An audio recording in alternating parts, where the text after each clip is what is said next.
بسم اللہ الرحمن الرحیم۔ بات چل رہی ہے جھوٹی گواہی کی، تو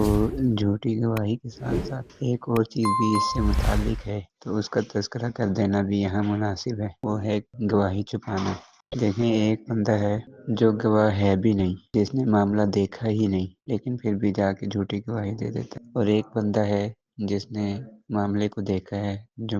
موقع کا عینی شاہد ہے، اس نے اپنی آنکھوں سے یہ سارا منظر دیکھا، اور جب اس کو گواہی کے لیے طلب کیا جاتا ہے تو وہ گواہی کو چھپاتا ہے۔ مطلب یہ کہ جیسے آج کل عام طور پہ عدالتی نظام میں، عدالت میں اس طرح کی چیز پیش آتی ہے کہ جب کوئی کیس ہوتا ہے تو کیس کے لیے جو ہے نا فریقین کو بلایا جاتا ہے، دونوں کی بات سنی جاتی ہے اور ان سے گواہ طلب کیے جاتے ہیں کہ جی اس موقع پہ کوئی گواہ تھا، آپ کے پاس کوئی گواہ موجود ہے۔ بعض اوقات ایسا ہوتا ہے کہ گواہ ہوتا نہیں اور وہ گواہی آ کے دے دیتا ہے، اور وہ جھوٹی گواہی دیتا ہے، جس کی بات ابھی چل رہی ہے، جس کے بارے میں ہم نے 2 آیتیں جو ہیں وہ دیکھ لی ہیں۔ اب بات ہے گواہی چھپانے کی، تو گواہی چھپانا بھی ایک طرح سے اسی زمرے میں آتا ہے کہ جیسے اس نے مطلب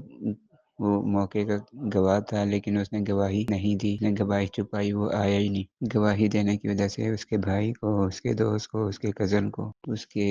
کی اپنی پارٹی ہے عدالت میں، جو اس کا اپنا فریق ہے، اس کو نقصان پہنچتا ہے اور دوسرے فریق مخالف کو فائدہ ہوتا ہے۔ تو ایسی صورت میں اگر کوئی شخص گواہی چھپاتا ہے تو اس کے متعلق بھی اللہ تبارک و تعالیٰ قرآن پاک میں ارشاد فرماتے ہیں وَلَا تَكْتُمُوا الشَّهَادَةَ۔ یہ آیت ہے سورہ بقرہ کی آیت نمبر 283، یعنی 283 نمبر آیت، پارہ نمبر 3،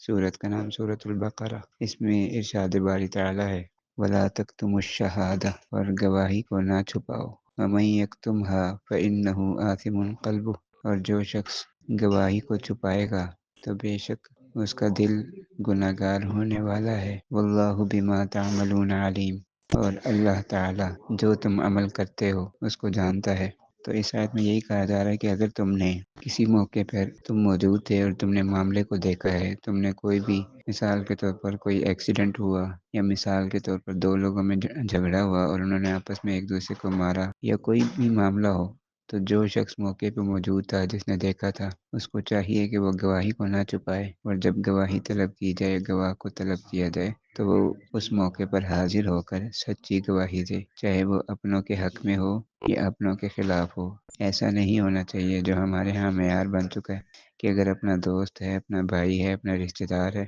اگر وہ سامنے ہے اور گواہی دی جائے تو اس کو نقصان ہوتا ہے اور فریق مخالف کو فائدہ ہوتا ہے، تو وہاں پہ گواہ چھپ جاتا ہے، یہ گواہی کو چھپا دیتا ہے، وہ کہتا ہے میں تھا ہی نہیں، میں نے دیکھا ہی نہیں، میں اس معاملے سے لا علم ہوں، مجھے پتہ ہی نہیں۔ تو ایسا نہیں ہونا چاہیے، بلکہ اللہ تبارک و تعالیٰ کے فرمان کے مطابق گواہی دینی چاہیے، چاہے اپنوں کو نقصان ہو، چاہے دوسرے کا فائدہ ہو۔ گواہی چھپانا جو ہے یہ کبیرہ گناہ ہے۔